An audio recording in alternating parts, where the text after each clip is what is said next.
నరసింహ శతకం. ధరణిలో వెయ్యేండ్లు తనువు నిల్బగబోదు, ధనము ఎప్పటికీ శాశ్వతంబుగాదు. దారసుతాదులు తన వెంట రాలేరు, మృత్యులు మృతిని తప్పింపలేరు.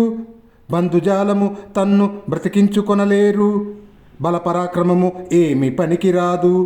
ఘనమైన సకల భాగ్యంబు ఎంతన్ కల్గియు, గోచి మాత్రం బైనను కొంచుబోడు.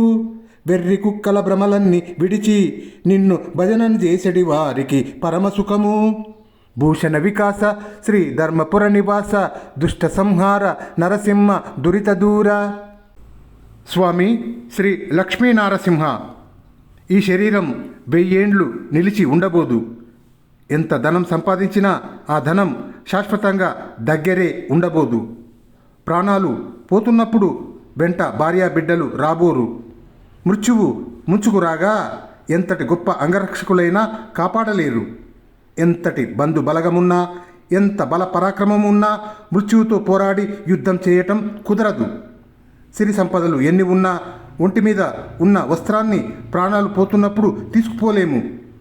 పిచ్చి కుక్కల్లాగా సంపాదించటానికి, బ్రతికి ఉండటానికి, సుఖంగా ఉండటానికి పిచ్చి పిచ్చి ఆలోచనలు చేయడం కంటే శ్రీ లక్ష్మీనారసింహ స్వామివారిని పూజిస్తూ భజన చేస్తే సుఖం దక్కక మానదు. భూషణ వికాస శ్రీ ధర్మపుర నివాస, దుష్ట సంహార నరసింహ దురిత దూర. నమో నమః.